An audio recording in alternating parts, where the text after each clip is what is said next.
Hello, hello, my friends. Happy strawberry full moon. I wanted to take a minute to come on here, talk about the energy. It's been a little while since I've been doing these publicly, but I'm just feeling called to do more of it. So here I am. So this new moon is the first one of the summer.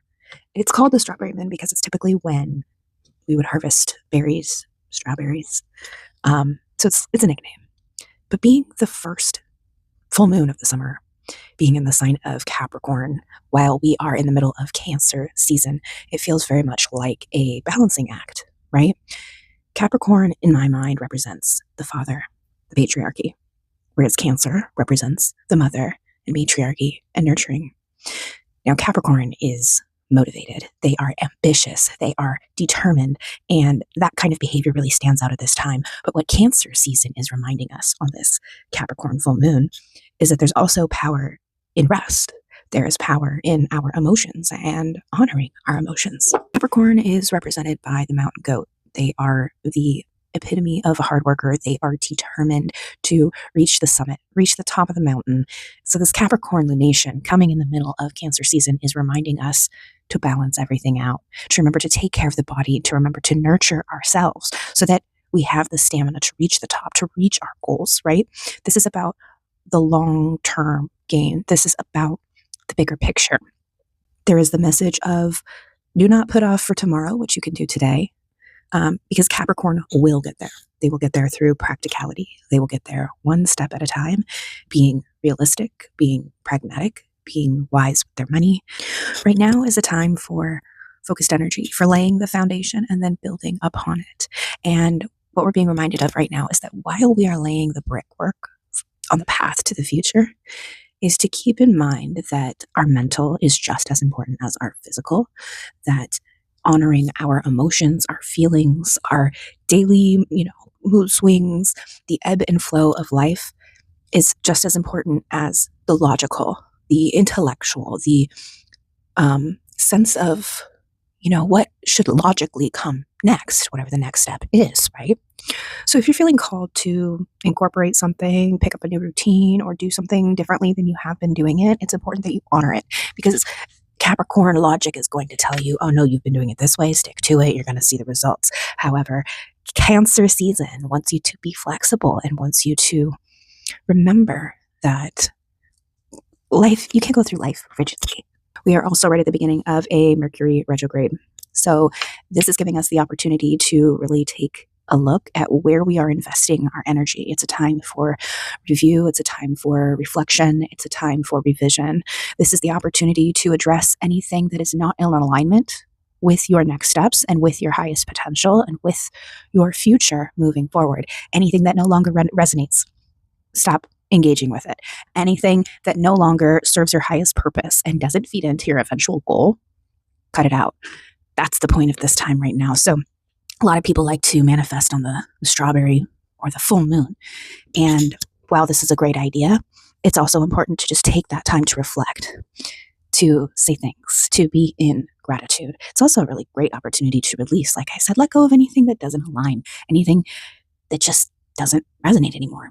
Give yourself the flowers you deserve for how far you have already come. You have permission to do that, okay? You don't need anybody's permission to do that, but it's a nice reminder at this time.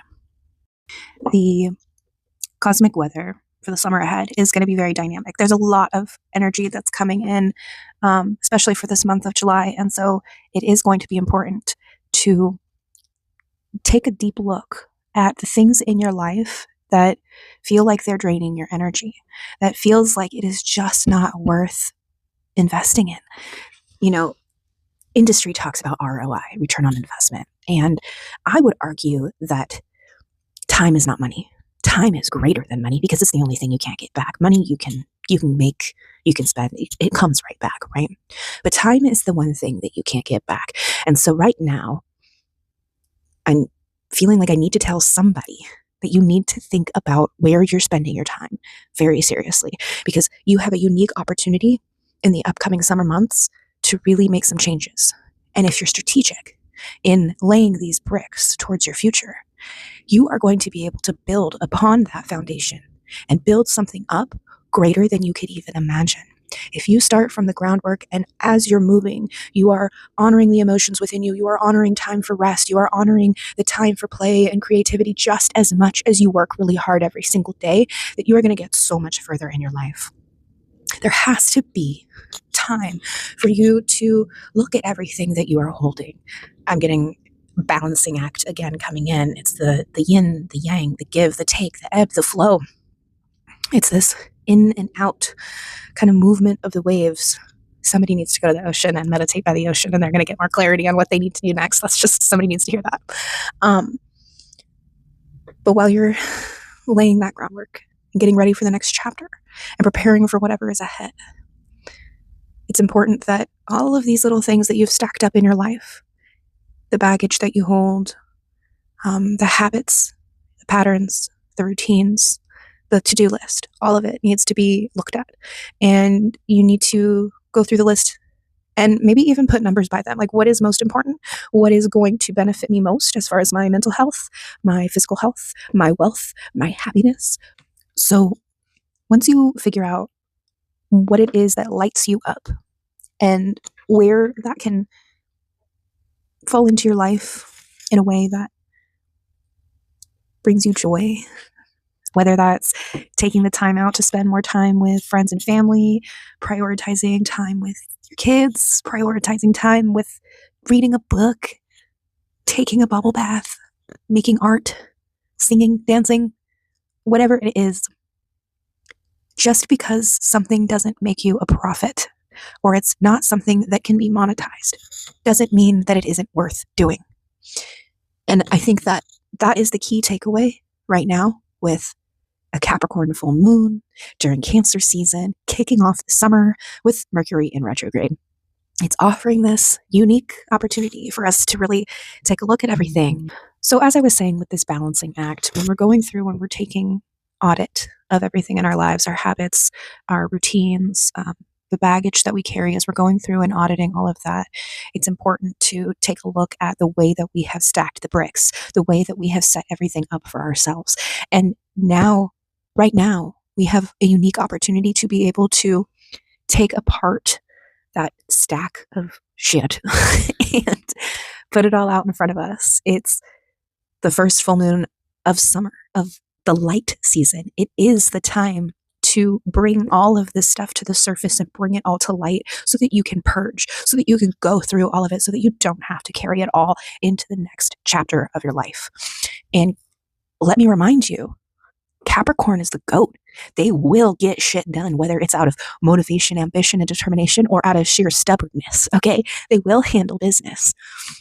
So the signs that are most likely feeling these kinds of themes and this kind of an effect right now in their lives on plus or minus 3 days on either side of this full moon, anybody that has a Capricorn sun moon rising, a Cancer sun moon rising, or one of those two has even stellium in their chart, any heavy Capricorn or Cancer placements right now are going to be lit up right now, whether that's I need to structure my life more or I need to find more time for flexibility, for play and fun. It's going to be one of those two themes.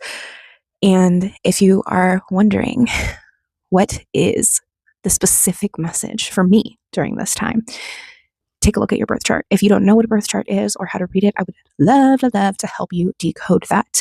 Send me a message, follow me. You can also just go straight to the link in my bio and get a birth chart reading.